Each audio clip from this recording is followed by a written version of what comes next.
My name is Gavin Evans, and this is my review of Joy.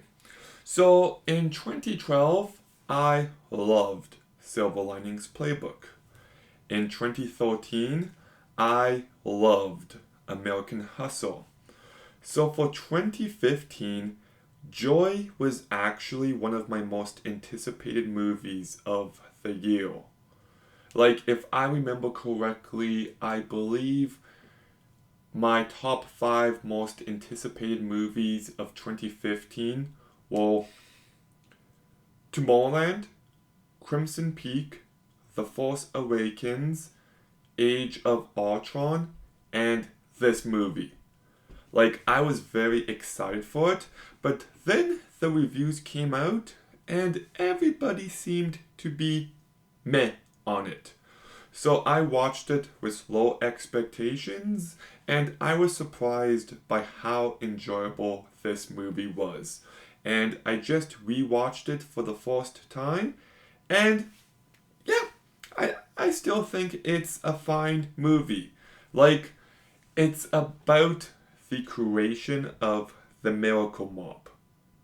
This isn't the most interesting subject matter, but somehow they found a way to make the movie engaging. So let's begin by talking about the performances. And Jennifer Lawrence is great in this movie. I know back when this movie came out, everybody was getting sick of her. They're like, oh, she's in too many movies and she's overrated. And I never agreed with that nonsense. She has always been a great actress, and this movie is no exception. She carries the movie incredibly well, and she just did everything that she needed to perfectly. It is a great performance. I also really like Robert De Niro's performance here. Like, I actually find him to be pretty funny in this movie. Bradley Cooper isn't really in this movie much, but he still leaves quite the impression. I thought he did a great job.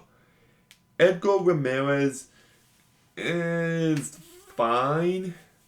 There's moments where he stands out, but he's kind of forgettable here if I'm being honest. Diane Ladd does a perfectly fine job. Virginia Madsen is actually pretty funny here as well. I thought she was great. Isabel Rossellini, eh, I thought she was mediocre. And Dasha Palenko did a perfectly fine job as well. So the cast is pretty good. The cast is what elevates this movie, and I do think it's well directed by David O. Russell. I think he gives this movie some style. I think he gives this movie some energy. And I do like how this movie can be genuinely tense at moments. Like the entire 20-minute section where her mop is a complete failure to her going into the office being like, I want to do the presentation, and her being given that chance. That scene, that section, I'm on the edge of my seat for. It is so damn compelling, and when she succeeds, you do feel some emotion. You're like proud of her in that moment. And I do like how this movie explores ambition, it explores perseverance, and it explores the difficulties of starting your own invention or your own business. And I thought it showed the ups and downs so incredibly well.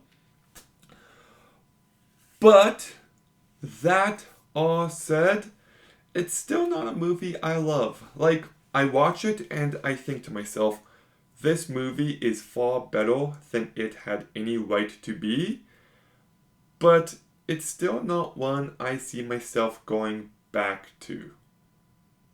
it just doesn't leave you with a huge impact.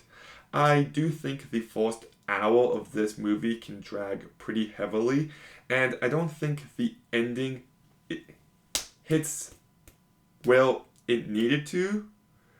And if you're just looking at what actually happens in this movie, not too much happens. I do feel like this movie could have been 90 minutes. It could have been title and all the better for it. And like I said, there are some great moments, but there's also some meh moments. It's a very uneven movie. So, it is well directed. It is incredibly well acted, and it does have its moments. And the movie as a whole is better than it should be. It's just not one I'm super passionate about. It's one I recommend, it's one I like enough, but like I'm just not passionate about it too much. But I'll still give Joy a 6 out of 10. Between this movie and Inside Out, I guess 2015 was the year of joy. Trust me, it wasn't. But anyways, Joy, have you seen it? What did you think? Let me know in the comments down below. Make sure you like, comment, subscribe. Stay tuned for more videos soon. And Gavin, out.